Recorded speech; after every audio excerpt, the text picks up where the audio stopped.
how you're calling in your summons. Yeah. Now you can call in the iconic and legendary summons like Shiva and Ifrit and Odin and Bahamut, things like that.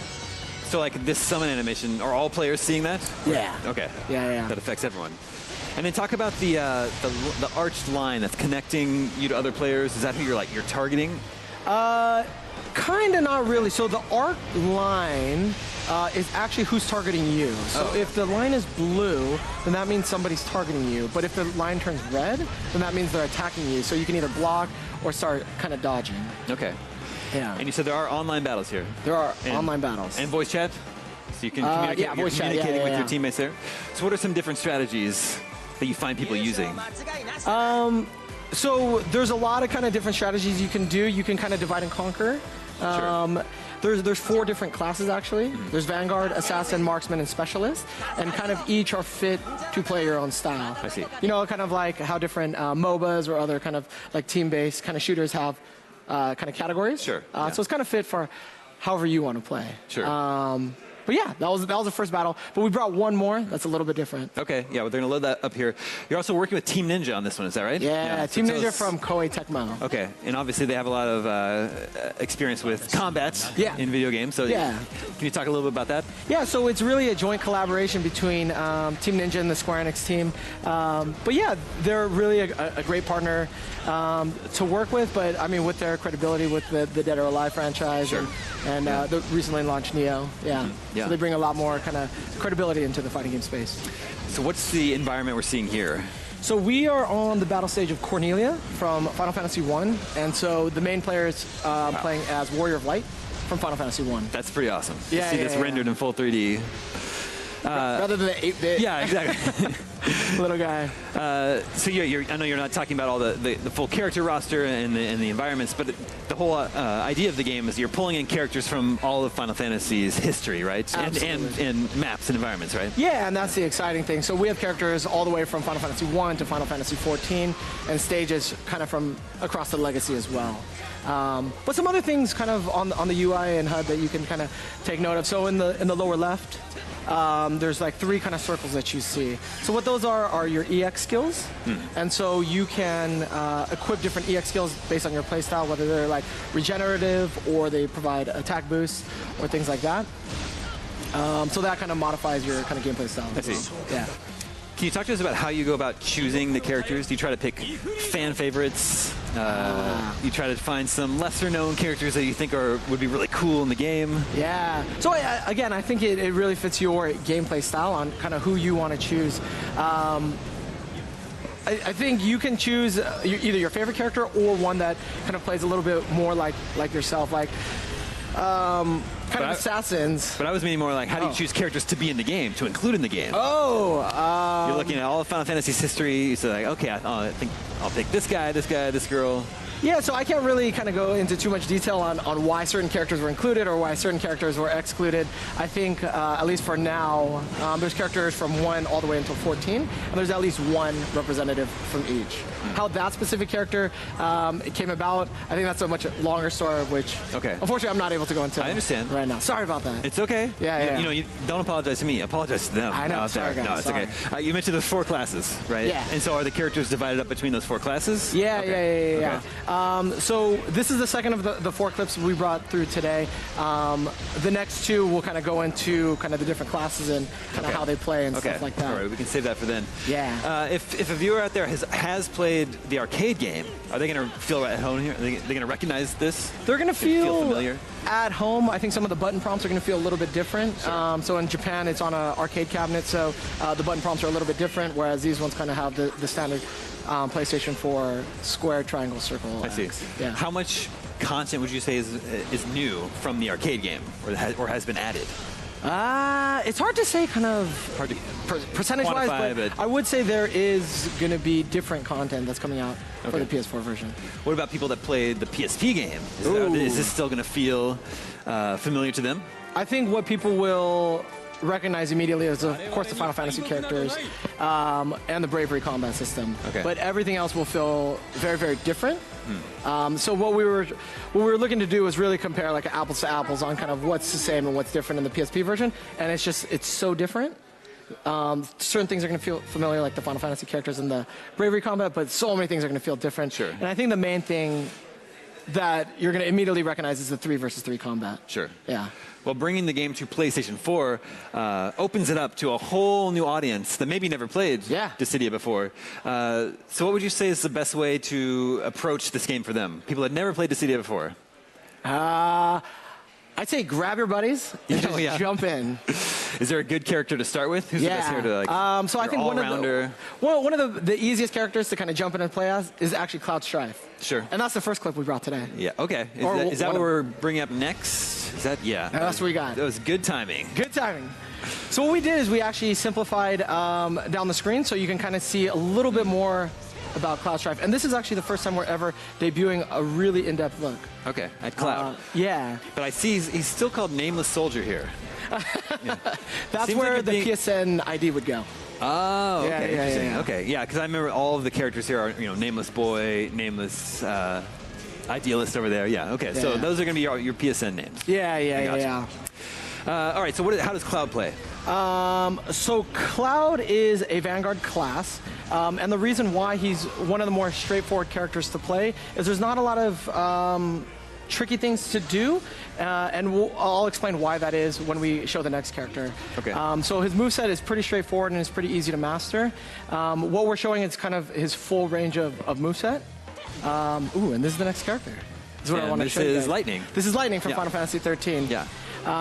So for those who have played Final Fantasy 13, people will remember the paradigm shift. Sure. So one of the really, really cool things about Dissidia is they're taking certain elements from the original games into this. So if you look right where it says 3616, and right to the left of it, it says Rav. So basically that's taking from the paradigm shift system in Final Fantasy 13, and you can switch between Commando and Ravager. I see. And they brought that back into this game. So basically she has 2 full different movesets.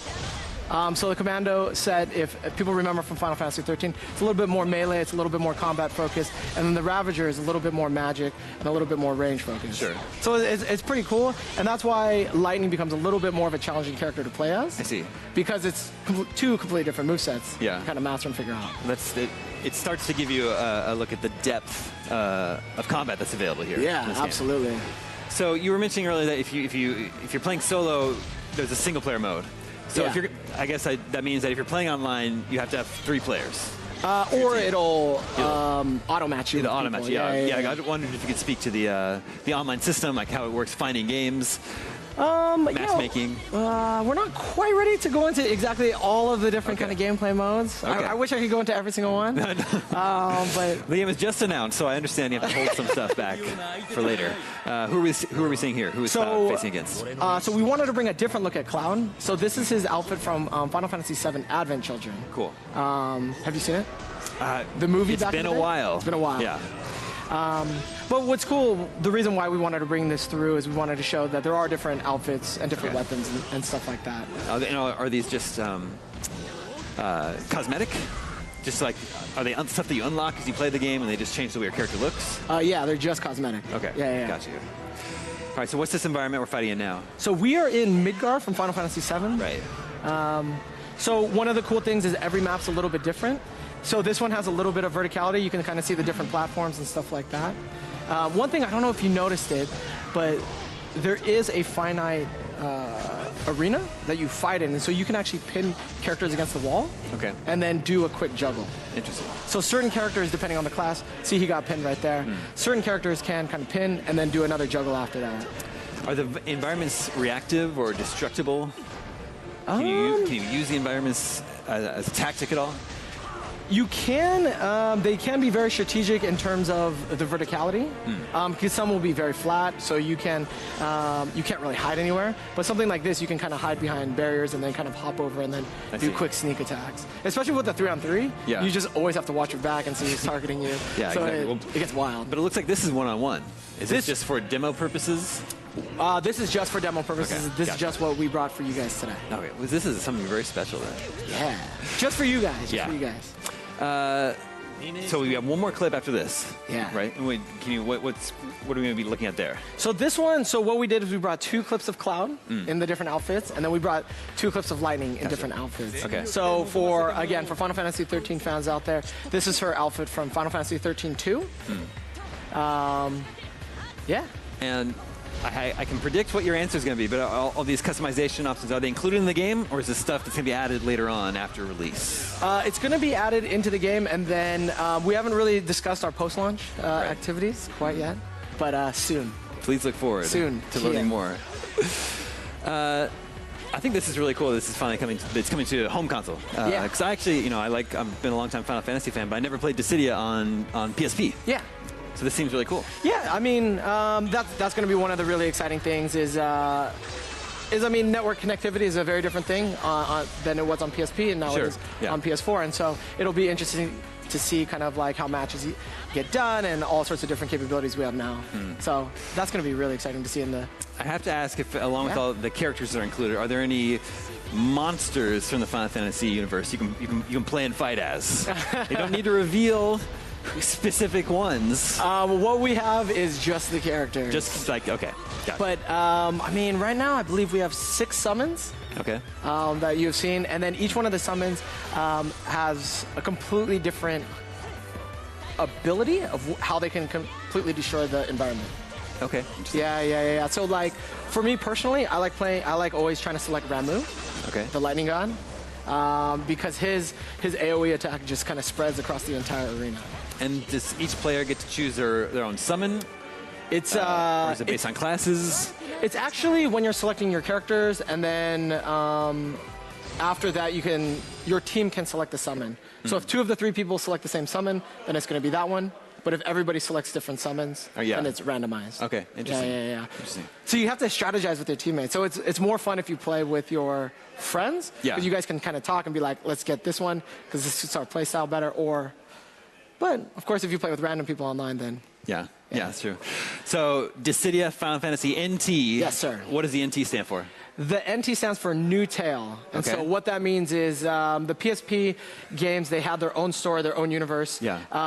And while this carries over into the same universe, it's a completely new tale. Okay. And you mentioned a single-player mode. Is there actually like a story mode or a campaign that you play through? Yeah, there is, but I think that's about all that we're able to kind of discuss in terms of, the offline single-player mode. Yeah, I know. Like, the game was just announced last week, I think. Yeah. It's coming early 2018.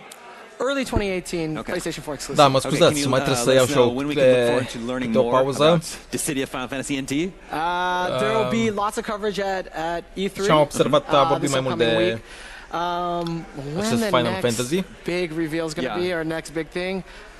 Care... I can't quite say that later on. I'm sorry. Some point in the future.